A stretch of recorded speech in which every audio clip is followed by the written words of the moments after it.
చాలా చాలా కాలం క్రితం, అంటే మన తాతల ముత్తాతల కాలంలో భారతదేశంలోని ఒక పర్వతం దగ్గరలో ఒక గ్రామం ఉండేది. ఆ గ్రామంలో అర్చన అనే ఒక పేద మహిళ జీవిస్తూ ఉండేది. అర్చన అందరితో మర్యాదగా ప్రవర్తించేది, కష్టపడి పనిచేస్తూ సంతోషంగా జీవించేది. ఒకరోజు అర్చన ఉతికిన బట్టల్ని ఆరేస్తూ ఉంది. అప్పుడు అయ్యయ్యో, నా దుప్పటి అది గాలికి ఎగిరిపోతుంది. ఎగిరిపోతున్న దుప్పటిని పట్టుకోవడం కోసం అర్చన దాని వెనకే పరుగు తీసింది. ఆగు, దుప్పటి వెనక్కొచ్చేయ్. నా దగ్గర ఆ ఒక్క దుప్పటి ఉంది. అది కూడా పోతే రాత్రులు చలికి వణికి వణికి చచ్చిపోతాను.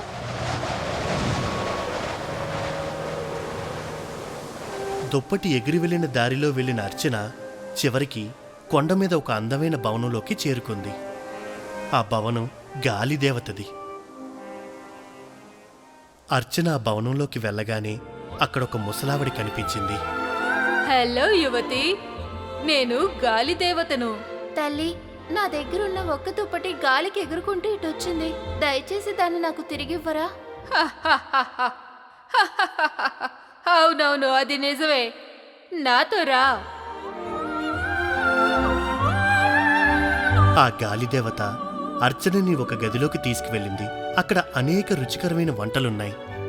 నువ్వు చాలా అలసిపోయావు. నీకేం కావాలో తీసుకొని తిను. కాని అర్చన తనకి ఏదీ వద్దని మృదువుగా చెప్పేసింది. ఆ తర్వాత గాలిదేవత ఆమెను మరో గదిలోకి తీసుకువెళ్ళింది. ఆ గదిలో మూసి ఉన్న పెట్టెలు చాలా ఉన్నాయి. చూడు యువతి, ఇక్కడ ఒక్కొక్క పెట్టెలో ఒక్కొక్క వస్తువు ఉంది. కొన్నిట్లో వెండి, బంగారం కూడా ఉండొచ్చు. ఇక్కడున్న దేనిలో నీ దుప్పటి ఉందో ఊహించి అది తీసుకువెళ్ళు. కానీ ఆ పెట్టెని ఇక్కడ తెరవకూడదు. కాని ఆ గాలిదేవత అలా చెప్పడంతో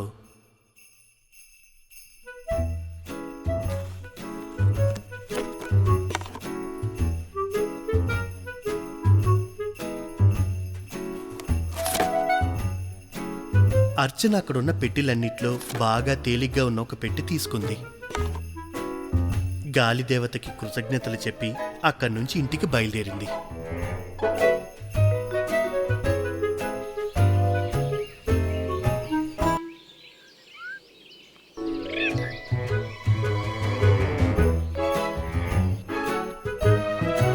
ఆమె ఆ పెట్టెని తెరిచి చూడగానే అందులో ఆమె దుప్పటి చక్కగా ఉతికి పెట్టి ఉంది.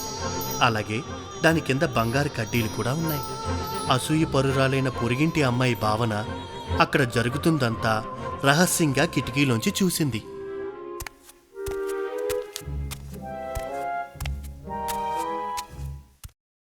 నేను కూడా ఆ గాలిదేవత భవనానికి వెళ్ళి నా అదృష్టాన్ని పరీక్షించుకుంటాను.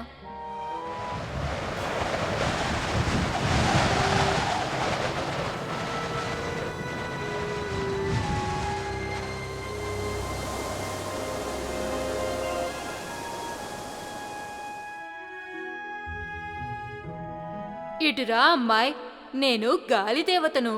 గాలి నా బట్టల్ని ఇటు లాక్కొచ్చింది. నువ్వు నా బట్టల్ని తిరిగి ఇవ్వకపోతే నేను నీ కోటని నాశనం చేసేస్తాను.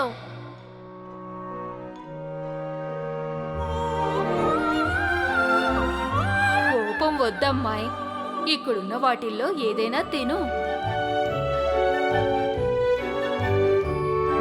భావన అక్కడున్న అన్నిటినీ దాదాపుగా తినేసింది. ఆ తర్వాత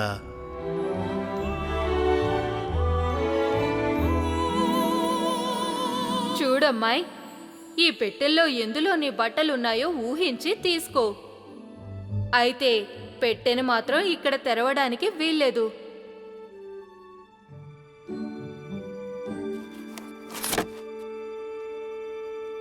దురాశపరురాలైన భావన అక్కడ బాగా బరువుగున్న పెట్టెని తీసుకొని వెళ్ళిపోయింది.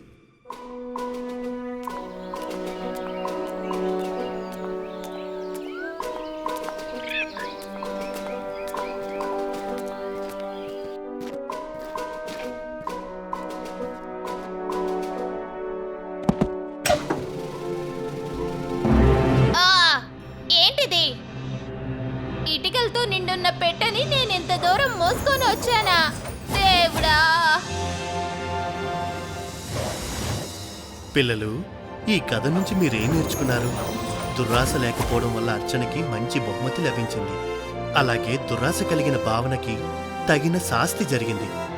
కాబట్టి పిల్లలు, మీరెప్పుడూ మీది కాని దాని మీద దుర్రాశ పడకండే.